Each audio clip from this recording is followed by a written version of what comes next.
Sloan has a fairly distinctive MBA application with lots of different components. And I'm wondering if you can take a second to go through kind of the purpose of these different elements, because I think a lot of applicants, they kind of look at it and it's almost random to them. Mm. So what is the purpose, let's say, of the cover letter, the focus on a one-page resume, the 1-minute video introduction, um, the organizational chart? I think you're the only school that requests an organizational chart. If not, you're the only one. You're one of the few. Can you touch on that? Yep. I think that's, yeah, happy to. So this is how I like to think about this. Okay. So we completely understand that the application is, you're not going to tell us everything there is to know about you, but you're going to tell us enough for us to want to know more. And you're going to give us enough information for us to have a good sense that perhaps you are, from a capability standpoint, capable of doing the work. If you think about the cover letter, the resume, and the video together, I think of that as a package to tell your story. The resume is your work history. The video is who you are personally, what gets you up in the morning, what excites you. And the cover letter is really meant to tie it all together in why MIT Sloan. Think of those three things together and look at those three items together.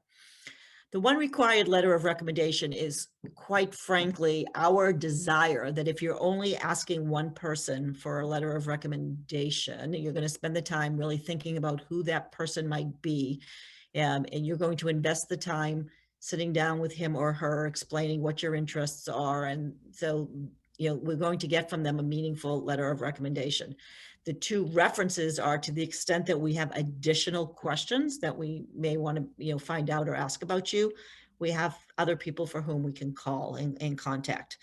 And it would never be a cold call. People worry about that. We would obviously email them and ask them if we could, speak with them at a mutually convenient time. So it's important to let your references know about it, but I think manage their expectations in terms of how we might or might not get in touch with them.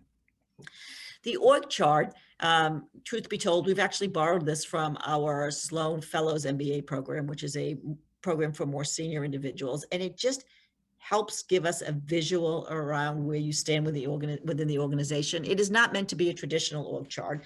It is not meant to be, if you work for a large company, the org chart that sits on their website. It's almost like a relationship map.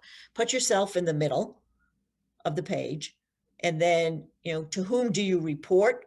Who reports to you? With whom do you interact? And it just helps give us a better sense of that.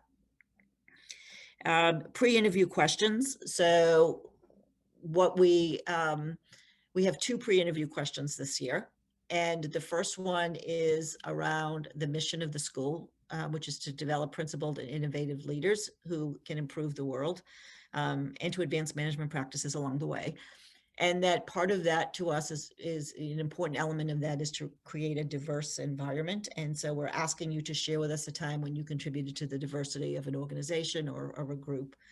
And then the second essay is, I love this actually. It's more, and these are my words, so I apologize, but the gist of it is we're asking you to submit a one-page data visualization, either one that you've seen that has attracted your eye and your attention, or one that you have created on your own, to share it with us. And then in the interview, it's actually a great icebreaker.